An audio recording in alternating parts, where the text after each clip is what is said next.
Hello అండి. నా పేరు లక్ష్మి. నవల పేరు మోహనరాగం. రచన మీరా లక్ష్మి గారు. మోహనరాగం 13వ భాగం. నళిని సంతోషంగా ఉండటం వల్ల నీలవేణిని ఏమీ విసుక్కోలేదు. అసలు నీలవేణినే పట్టించుకోలేదు. అన్నగారి భయానికి నీలవేణి మనసులోనే నవ్వుకుంది. పెళ్లి కబుర్లలో ఉన్నారు కాబట్టి నీలవేణి మీద పిల్లల పనే కాకుండా ఇంటి పని చాలా మటుకి నీలవేణి మీదే పడింది. ఆ రాత్రి సుందరంగారికి అన్నం వడ్డిస్తూ నళిని అడిగింది, శ్రీపతి ఉత్తరం రాశాడా మావయ్య అని.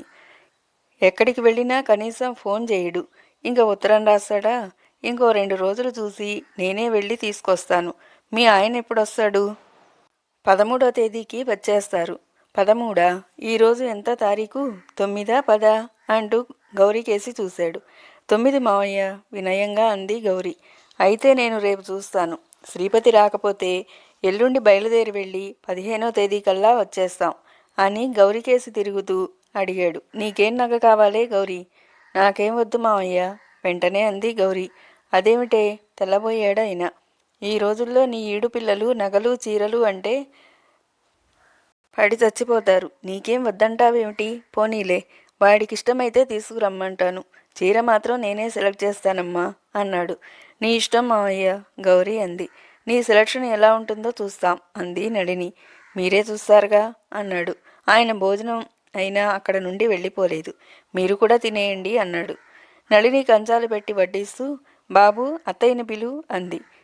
ఆ అమ్మాయి ఆ గదిలోంచి ఊడిపడదేం అడిగాడు ఆయన. అమ్మాయికి మనుషుల గాలి పడదు అంది. అయ్యో అన్నాడు. అమ్మా, అత్తయ్య తర్వాత తింటుందట, మిమ్మల్ని తినేయమంది. బాబు వచ్చి చెప్పాడు. నళిని గౌరీ భోజనాలు చేస్తుంటే ఆయన కబుర్లు చెప్తూ అక్కడే కూర్చున్నాడు. ఆయన అక్కడ కూర్చున్నాడంటే నీలవేణి భోజనానికి రాలేదు. ముక్కు ముఖం తెలియని వాళ్ళని కూడా ఏమీ అనటం నీలవేణికి చాలా చిరాగ్గా ఉంది. అందులో మాట్లాడుతూ అడుగు దూరంలోకి వచ్చేస్తాడు. కాస్త పరాగ్గా ఉంటే భుజం మీద చెయ్యి వేసినా ఆశ్చర్యపోనక్కర్లేదనుకుంది. వాళ్ళ భోజనాలు అవగానే ఆయన నిద్ర వస్తోందని వెళ్ళిపోయాడు. ఆయన వెళ్ళిపోయాక నీలవేణి వెళ్ళి అన్నం తింది. ఆ రాత్రి చాలా పొద్దుపోయే వరకు నళిని గౌరీ కబుర్లు చెప్పుకుంటూ పడుకున్నారు. మర్నాడు ఉదయం పని మనిషి తలుపు కొట్టే వరకు మెలకువ రాలేదు. నీలవేణి కూడా రాత్రి పొద్దుపోయే వరకు చదువుకుంటూ కూర్చోవటంతో మెలకువ రాలేదు. పని మనిషి తలుపు కొట్టడంతో ఉలికిపడి లేచింది. నీలవేణి గదిలోంచి వచ్చేసరికి అప్పుడే గౌరీ వచ్చి తలుపు తీస్తుంది. నీలవేణి బాత్రూంలోకి వెళ్ళిపోయింది. నళిని లేచి కాఫీ పెట్టి బాబుని పిలిచి, బాబు తాతయ్యని పిలు అంది. బాబు మేడ మీదకి వెళ్ళి తిరిగి వచ్చి, తాతయ్య గదికి తాళం ఉందమ్మా అని చెప్పాడు. తాళం ఉందా? సరిగ్గా చూసావా అని అడిగింది. ఇంత ఉదయమే ఎక్కడికి వెళ్ళాడు అనుకుంటూ. సరిగ్గానే చూశాను, నాకు కాఫీ ఇవ్వమ్మా అన్నాడు. కొడుకు సరిగ్గా చూడలేదనుకొని తను వెళ్ళి చూసి వచ్చింది. తాళం వేసి ఉంది. పని మీద వెళ్ళాడేమో. అయినా అప్పుడే 8 అవుతుంది. తను లేచేసరికి 7 గంటలు దాటింది అనుకుంది. నళిని స్నానం చేసి అప్పుడే బియ్యం కడిగి పడేసింది.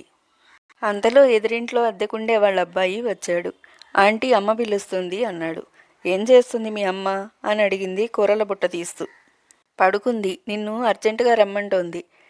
పరిస్థితి నళినికి అర్థమైంది. వస్తానని చెప్పు అని గౌరిని పిలిచింది. సుశీల కబురు చేసింది. మళ్ళీ బద్ధకంగా ఉందో ఏమో. నేను సంగతి ఏంటో కనుక్కొని వస్తాను. ఈలోపు కూర తరుగుతూ ఉండు అంది. నళిని వెళ్ళేసరికి సుశీల కళ్ళనీళ్లు పెట్టుకుంది. ఎందుకు? ఎలా ఉంది అని అడిగింది దగ్గరికి వెళ్తూ. గంట నుండి నడుం లాగేస్తుంది. ఇంటావిడికి ఒంట్లో బాగుండలేదట. కాసేపు చూసి హాస్పిటల్కి వెళ్దామని ఉంది. నీ పని అయిందా అని అడిగింది. పనిదేముంది, గౌరీ ఉందిగా, చూసుకుంటుంది. ఏం దిగులు పడకు ఓదార్పుగా అంది. ఏమో, నాకు బెంగగా ఉంది. నొప్పులు రావటం ఆగిపోవటం ఇప్పటికి 3 సార్లు అయింది. 10 నెలలు నిండుతున్నాయి. కళ్ళల్లో నీళ్లు తిరుగుతుండగా అంది. ఏం భయం లేదు, చాలామందికి లేటుగానే అవుతుంది. నువ్వే ఇలా ఉంటే మీ ఆయన ఇంకా కంగారు పడతారు. సుశీలకి ధైర్యం చెప్తూ అక్కడే కూర్చుంది. నళిని ఎంత ధైర్యం చెప్తున్నా సుశీల కంగారు పడుతుంది.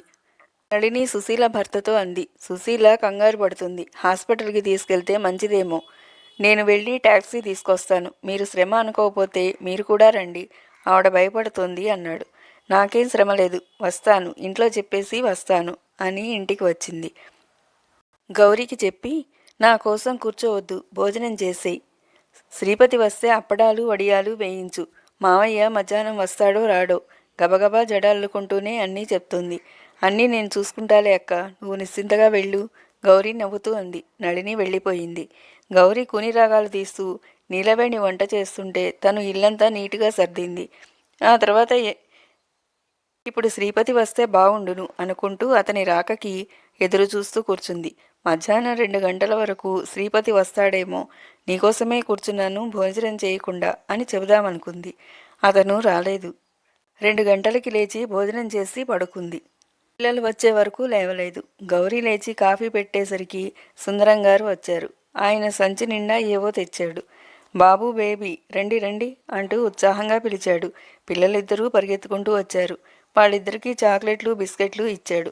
బేబీకి 2 బొమ్మలు తీసుకొచ్చాడు. పొద్దున్నే వెళ్ళిపోయావేమిటి మావయ్య? గౌరీ వస్తూ అడిగింది.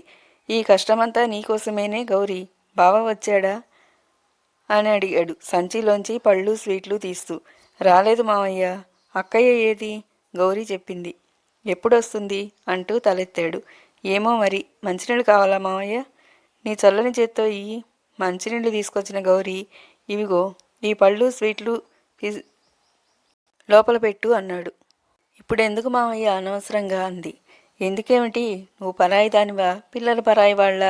తీసి లోపల పెట్టు అన్నాడు. తర్వాత గౌరీ ఇచ్చిన కాఫీ తాగి మేడ మీదికి వెళ్ళాడు.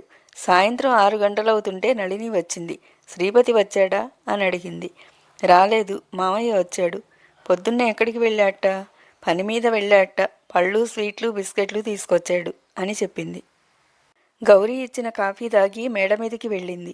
సుందరం గారు మంచం మీద పడుకున్నాడు. ఏం మావయ్య పడుకున్నావు అంది వస్తూనే. ఈ నడుం పట్టేసిందే అమ్మాయి. నీ ఫ్రెండ్కి పురుడొచ్చిందా? లేదు మావయ్య దిగులుగా అంది. మళ్ళీ వెళ్ళాలా అని అడిగాడు. వెళ్ళాలి, లేకపోతే ఆవిడ ఏడ్చేస్తుంది. బేబీ నేను లేకపోతే పోకుండా ఏడుస్తుందేమోనని భయంగా ఉంది. వాళ్ళు ఎవరూ లేరా? వచ్చి చేసేవాళ్ళు ఎవరూ లేరు. అయ్యో వెళ్ళు పాపం, గౌరీ నీ ఆడపడుచు ఉన్నారుగా, ఆ పిల్ల ఏం కంగారు పడుతుందో అన్నాడాయన. ఈ పూటకి విశ్రాంతిగా పడుకో మావయ్య అంది. ఆయన సరే అన్నాడు. నళిని కిందికి వచ్చేసింది. గౌరీతో అంది. బేబీ ఏడిస్తే నువ్వు ఊరుకోబెట్టగలవా? సుశీల మళ్ళీ రమ్మని ఏడ్చేసింది. వెళ్ళక్క, మావయ్య తెచ్చిన బొమ్మలతో ఆడుకుంటోంది, ఏడవదు. పాపం ఆవిడ ఏం బాధపడుతుందో అంది. మావయ్య ఈ పూట ఇక్కడే భోజనం చేస్తాడు. కూర ఏముంది? నీల అన్నం చేసి కంది పచ్చడి చేసింది. మధ్యాహ్నం పులుసు ఉంది. ఆలుగడ్డలు వేయించు. నేను స్నానం చేసి వస్తానే గౌరీ, చిరాగ్గా ఉంది అంది. నళిని స్నానం చేసి కాసేపు కూర్చుని భోజనం చేసింది. సంచిలో ఓ దుప్పటి పెట్టుకుని మేడ మీదకి వెళ్ళింది. సుందరం గారు కళ్ళు మూసుకొని పడుకున్నారు. మావయ్య అని పిలిచింది. 2 సార్లు పిలిచాక ఆయన కళ్ళు తెరిచాడు. ఎలా ఉంది మావయ్య అని అడిగింది లోపలికి వస్తూ. అదే తగ్గుతుంది. నాకు అప్పుడప్పుడు ఇలా రావటం అలవాటేలే. నువ్వు వెళ్ళక్కర్లేదా అని అడిగాడు. వెళుతున్నాను. నువ్వు కూడా భోంచేసి పడుకోకూడదు? ఈ పూట చేస్తానో చేయను. నా కోసం ప్రత్యేకించి ఏమీ చెయ్యొద్దు. భోజనం చేసినా ఏ మజ్జిగో పోసుకొని తింటాను. అసలు ఏమీ తినకుండా ఉంటేనే బాగుంటుందనిపిస్తోంది. అసలు తినకపోవడం ఏమిటి? కొద్దిగా అయినా తిను. గౌరీ పెడుతుంది. నేను వెళ్తాను మావయ్య. మంచిదమ్మా. గౌరీని నీ ఆడపడుచుని భోజనాలు చేసేయమను. నాకు తినాలనిపిస్తే వస్తానని చెప్పు అన్నాడు. నళిని కిందికి వచ్చి అదే మాట చెప్పింది. మీరు తినేయండి. మావయ్య భోజనం చేయకపోతే కాఫీ కావాలంటే పెట్టివ్వు అని చెప్పి వెళ్ళిపోయింది. ఈ మాటలు అక్కడే ఉన్న నీలవేణి వింది. వదినగారు వెళ్ళగానే ఓ పావుగంట తర్వాత లేచి కంచాలు పెట్టి గౌరీ వస్తావా అని అడిగింది. ఇంకాసేపు ఉంటే ఆ సుందరం గారు వచ్చి కబుర్లు మొదలు పెడతాడని భయంతో. గౌరీ ఏమనుకుందో సరే అని వీధి తలుపు వేసి వచ్చింది. ఇద్దరూ మౌనంగానే భోజనాలు చేశారు. వదినగారు లేకపోవడంతో నీలవేణి హాల్లోనే పుస్తకం చదువుకుంటూ కూర్చుంది.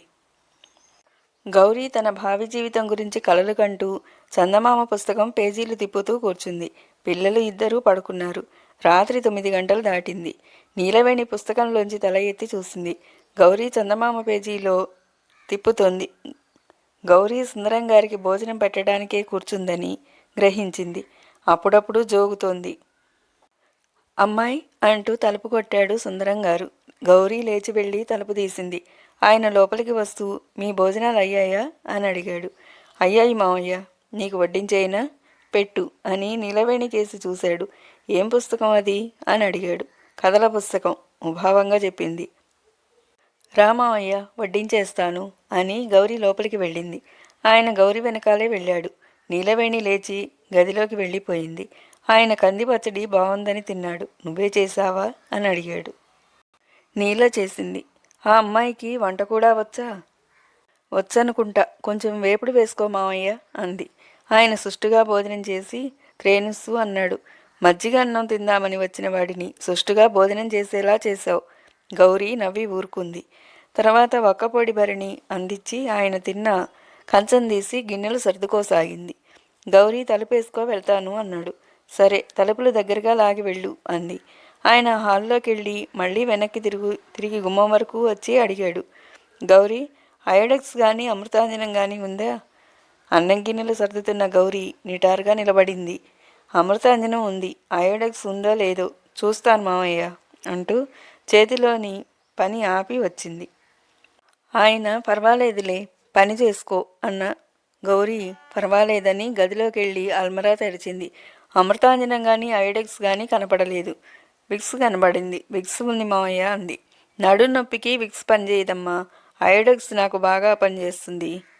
ఇంట్లో ఉండాలి, ఇక్కడే పెడుతుంది అక్కయ్య అంటూ మళ్ళీ వెతకసాగింది. వద్దులే గౌరీ, పని చూసుకో, పని అయ్యాక చూతువు గానిలే. ఉండు మావయ్య చూస్తాను అని గౌరీ అంటున్నా ఆయన తలుపులు దగ్గరికి లాగి వెళ్ళిపోయాడు. గౌరీ వంట ఇల్లు సర్ది వచ్చి మళ్ళీ చూసింది, కనపడలేదు. హాల్లోకి వచ్చి అక్కడ అలమరాలో వెతికింది.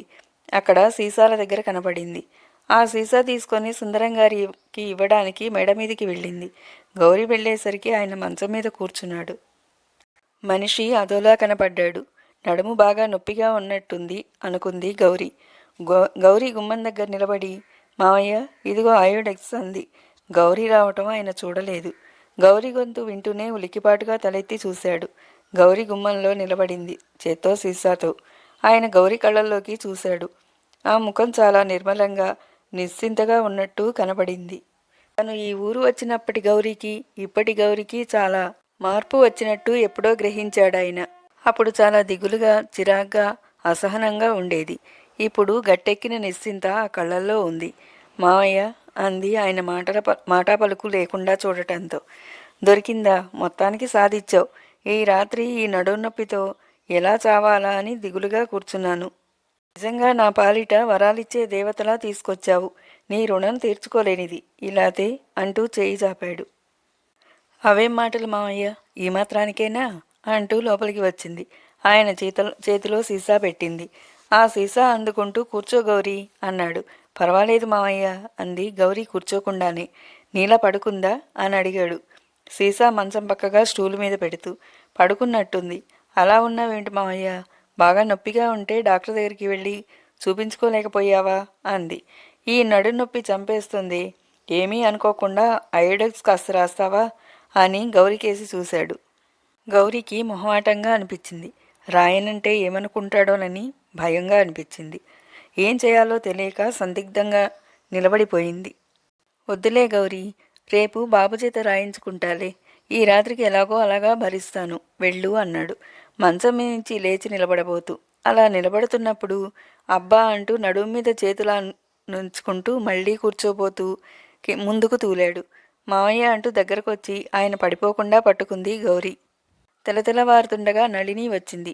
గౌరీ అప్పటికి లేవకపోవటంతో నీలవేణి మెలకు వచ్చి తలుపు తీసింది. నళిని వస్తూనే పిల్లలకేసి చూసింది. పిల్లలిద్దరూ నిద్రపోతున్నారు. గౌరీ ముసుగుతన్ని పడుకుంది. నళిని 2 సార్లు గౌరీ అని పిలిచింది. గౌరీ నుండి జవాబు లేదు. వదినగారు రాగానే నీలవేణి బాయిలర్ అంటించి ముఖం కడుక్కొని కాఫీకి నీళ్లు పెట్టింది. పాలు వస్తే పోయించుకొని కాచింది. వదినగారు స్నానం చేసి వచ్చేసరికి కాఫీ కలిపి ఇచ్చింది. నళిని తప్పనిసరి అయితేనే నీలవేణితో మాటలు కలుపుతుంది.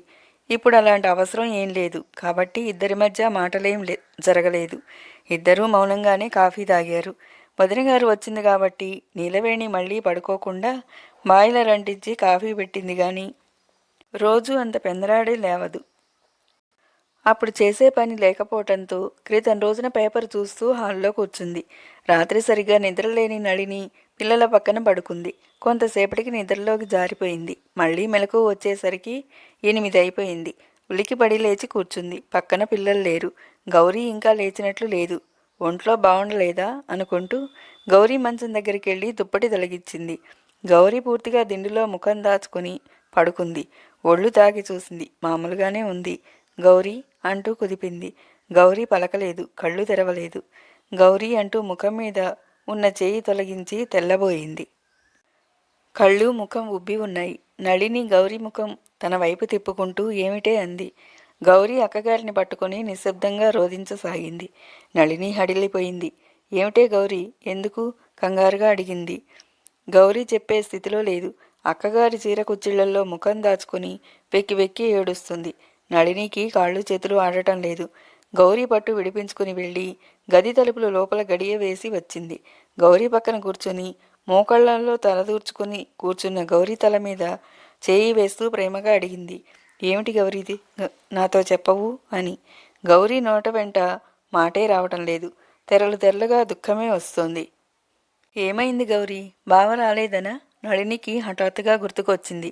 తన ప్రయాణం టికెట్టు గౌరీ చూసి ఉంటుంది, అందుకే భయపడి ఏడుస్తుందని. ఇలా అనిపించాక నళినికి ధైర్యం వచ్చింది. గౌరీ ముఖం బలవంతంగా తన వైపు తిప్పుకుంటూ అడిగింది. చెప్పకుండా ఏడిస్తే నాకెలా తెలుస్తుంది? నవ్వుతూ అడిగింది. అక్క అంటూ నళిని ఒళ్ళో తలపెట్టుకుని బావురుమంది. అయిపోయిందక్క, నా పని అయిపోయింది అంటూ. ఏమిటి? నళిని కనుబొమలు ముడుచుకున్నాయి.